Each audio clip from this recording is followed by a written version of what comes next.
దిగండి అత్తయ్య.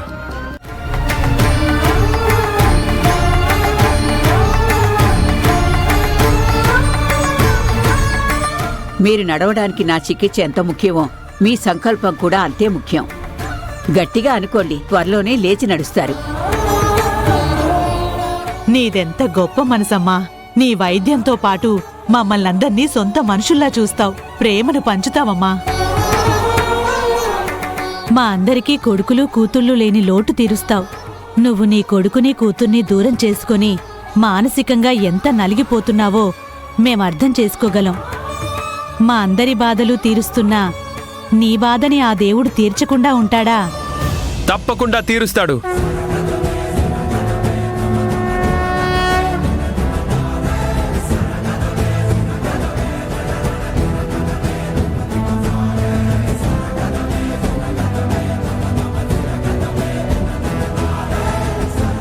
చిన్నప్పుడే నాన్నని పోగొట్టుకున్నాను. నీ ప్రేమని కూడా దూరం చేసుకున్నాను నానమ్మ. నీ ఒళ్ళు ఆడుకోలేకపోయాను. నువ్వు చెప్పే కథలు అందరి పిల్లల్లా వినలేకపోయాను. నన్ను ఆశీర్వదించండి. నిండు నూరేళ్లు చల్లగా ఉండు బాబు. ఎవరు బాబు నువ్వు? మీ మనవడి లాంటి వాడిని అనుకోండి. చూడగానే మా నాన్నమ్మలాగా అనిపించారు. మీ చూపుతో ప్రేమని, చిరునవ్వుతో మమకారాన్ని పంచారు. అందుకే ఆశీర్వాదం తీసుకున్నాను. మాటలో అభిమానం, నడవడికిలో సంస్కారం, వినయం కనిపిస్తున్నాయి.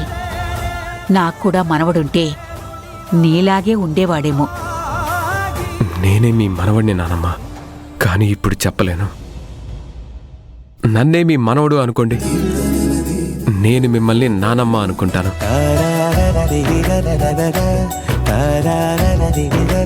ఇంతకీ ఏ పని మీద వచ్చావు బాబు? నీ వాళ్ళెవరైనా ఇక్కడున్నారా? మీరే నా వాళ్ళు. ఏంటి? అదే మీకోసమే వచ్చాను. నాకోసమా? చెప్పు బాబు, ఏం కావాలి? మీరు వైద్యం బాగా చేస్తారని, మీరు చికిత్స చేస్తే అది ఎలాంటి రోగమైనా నయం అవుతుందని తెలిసి, మీ చేతి చలవ వల్ల, మీ మంచి మనసు వల్ల ఒక మనిషికి ట్రీట్మెంట్ చేయించాలని తీసుకొచ్చాను. పేషెంట్ ఎవరు బాబు? శారదమ్మ గారు.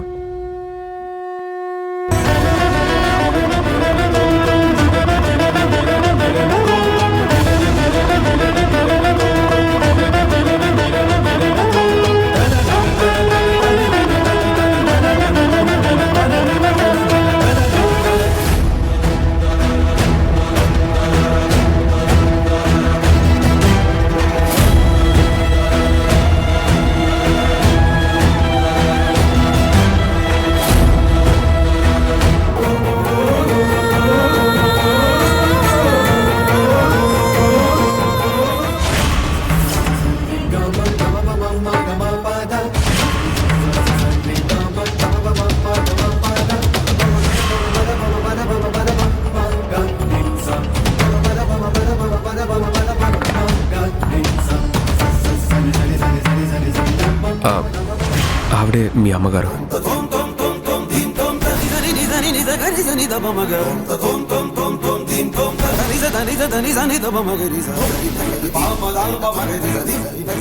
అమ్మా, ఎందుకొచ్చావు?